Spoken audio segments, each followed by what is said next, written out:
guys, good evening, what's up? So ngayon ako ay naaalarma. Kasi parang ang lagi ko lang napapanood, Medit. Sikat, parang nagba-viral ngayon si Medit. Kaso masakla, parang nilalaglag. Ano ba yun, Medit? Bakit parang nilalaglag ka na ngayon? Akala ko ba ang daming kumakampi sa'yo. Akala ko ba kawawa ka. Akala ko ba lahat ng simpatiya ng tao nasa sa'yo kasi ikaw ang tama. Kawawa ka, di ba? Kinawawa ka dun sa kalingap. Bakit ngayon parang nilalaglag ka na yata? Anong nangyari? Ano to? Ba't may ganito? Grabe talaga, no? Alam natin yan, maraming beses natin yan napatunayan. Kapag umalis ng kalingap, kukunti lang ang nagiging successful. Kasi alam naman natin, kung views ang pag-uusapan, nasa kalingap yun. Hindi yung mga nasa wakwak. Wakwak ang tawag nun, di ba? Yung mga sumusulot sa mga ng kalingap, di ba wakwak yun? So, syempre pag nasa kalingap, madaming inggit. Kaya, yung mga punong-puno ng inggit, ng wawakwak, ng aaswang. Sa amin kung sabi ko, aswang. So, ng aaswang yun. Yun. Para naman kahit pa paano, mapansin din sila. Nako, kawawa. So, yun nga guys. Napanood ko itong kay Michelle Japina. So, yan, si Michelle napapanood ko yan eh. Grabe din yan pag may gustong ipagtanggol. So, alam naman natin ang bibig niyan, taklisa talaga yan. Sa swerte mo sana, Midit. Nasa sayo to, kayang-kaya ka talaga nito ipagtanggol. kasi parang nilalaglag ka na yata eh. Ang saklap ng mga pinagsasabi sa'yo. Yun, lumabas na daw yung totoo mong ugali, Midit. Paano na yan ngayon? Kaya mo pa ba yan ipagtanggol na sarili mo? Diba, sabi mo, ano ka? Parang ikaw mismo yung... Tama. Pag mali. Panoorin muna natin.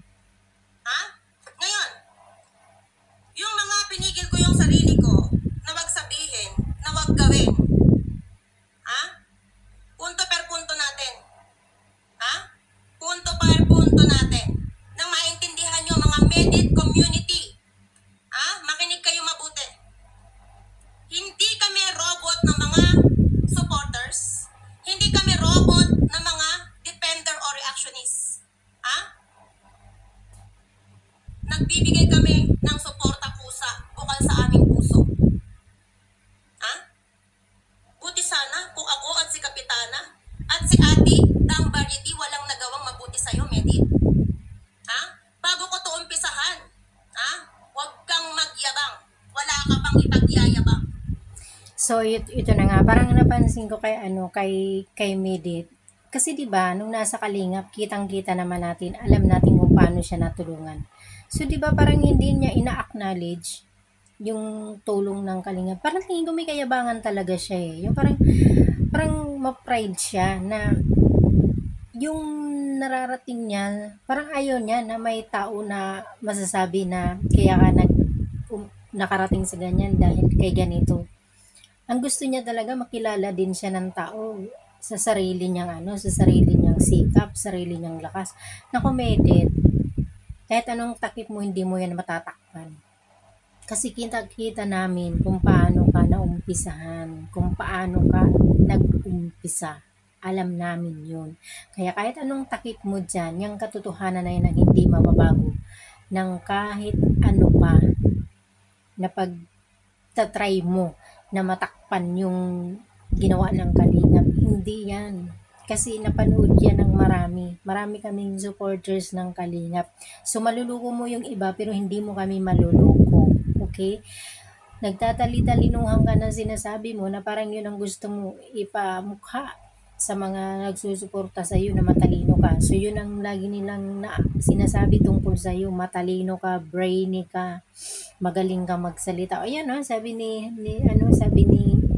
Japina, magaling ka lang magsalita. Pero ang pinalalabas niya bobo ka. Okay? So pangit magsalita ng ganon. Pero minsan hindi maiwasan eh. Kasi ang masakit sa amin doon, Wala namang problema kung umalis ka, wala namang problema kung gusto mo may mapatunayan sa sarili mo.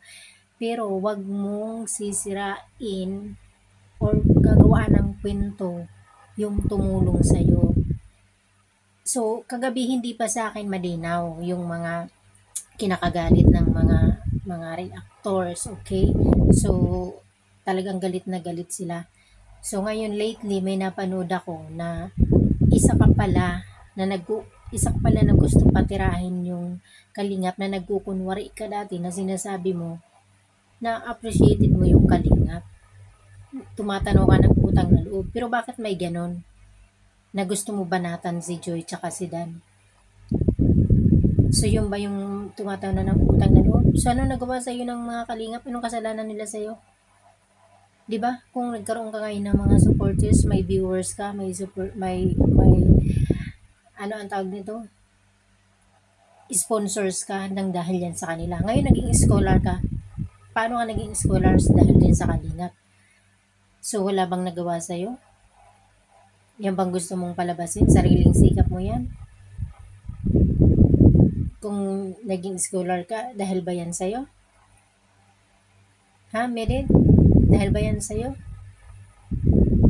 Malinaw yan, klaro yan. Nang dahil sa kalingap, kaya ka may narating ngayon. Kaya ka ngayon may tinatamasa.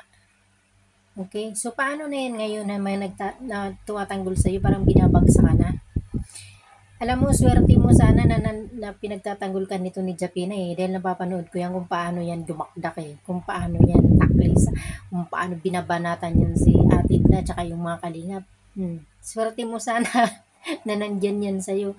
Isa yan sa kayang-kaya ka sana talaga ipagtanggol. Pero ngayon ang masaklap, binagsak ka. Paano na yan ngayon? Kayang-kaya ka pa ba ipagtanggol yung mga nasa likod mo?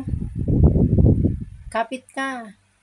Para naman talaga may mapatunayan ka sa sarili mo na ang nararating mo ngayon hindi galing sa kalingap. Ikaw mismo ang nag-create niyan para sa sarili mo. Kasi parang ganun kita napapansin, mataas ang pride mo eh. Mayabang ka. Kasi yan ang lagi sinasabi sa ng mga supporters mo, matalino ka.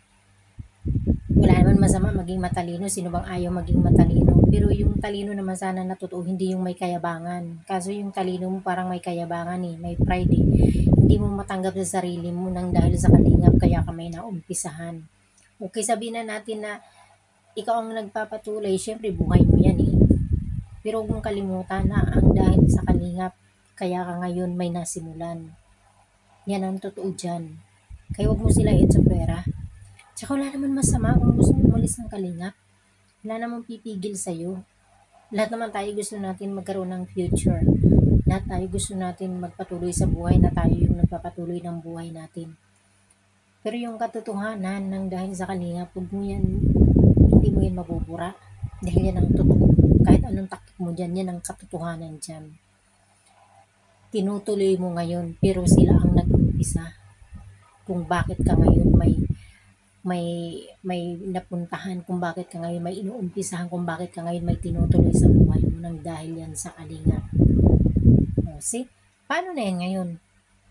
Na yung mga nagtatanggol sa'yo, na narinig ko yan dati kay Michelle Japina eh, inaapi ka daw sa kalingap. Imaginin mo yan, inaapi ka ha, ang dami mong natatanggap na blessings, pero pang-aapi pa rin yung nakikita nila sa'yo. Paano ka inapi? Sino umapi sa'yo? Kaya nagtataka ako dun sa word na inaapi. Paano yan ngayon? Lumabas na daw yung totoong ugali. Nung ko pa yan napansin eh, may attitude. Yun. So, patunayan mo yan ngayon kay Michelle na matalino ka. Kasi sabi niya, hindi ka naman daw matalino. Matalino ka lang sa salita. Ang dami mo ngayong kailangan patunayan. Diba? So, yun. Nagkakagulo na ngayon. Buti sana kung pinagkakaguluhan ka. Maganda yung mga nasasabi sa'yo. Kaso hindi eh. At saka, yung mga viewers mo, pagsabihan mo naman, tsaka yung mga reactors mo, huwag kayong ipagkumpara ni Joy. Ayaw naman namin ikaw i-judge kasi nung nasa kalingap ka, sinusuportahan ka namin kasi mga angels. So, lahat ng mga angels kailangan suportahan. Yun ang importante dun eh. Suportahan namin lahat. Pero, ang kumakalat ngayon, ikaw ang nagpapabanat. Ang layo naman, wag naman ikumpara mga viewers mo, pagsabihin mo na wag kayo ikumpara ni Joy. Ang layo. Okay? Tahimik si Joy. Sige, sabihin na natin na kiniklaim mo na matalino ka. At least si Joy matalino naman pero simple. Wala kang marinig kay Joy. Huwag na ipagkumpara. Ang layo. Kaya doon ako naiinis eh. Wala naman yung problema kung gusto mo na dyan sa mundo mo. Pero huwag mo nang pakialaman yung iba. Kung gusto mo magsarili ka. Pero huwag ka nang makialam dun sa kabila. Kasi wala ka na eh. Lumabas ka na. O, diyan ka na lang umano sa mga sumusuporta sa'yo. Diyan ka na lang. Patunayan mo na lang na kaya ka talaga nila hanggang dulo. So, patunayan nyo. So, ang masaklap dahil itong babae na to na kayang-kaya ka sana ipagtanggol sa tingin ko ha, sa tingin ko dahil grabe to kung magdada. Pero isa kang binabagsak. So paano na ngayon? Sa bagay, sabi mo nga matalino ka. So kaya mo naman siguro, 'di ba? O, di ba tunayan mo na lang. Good luck.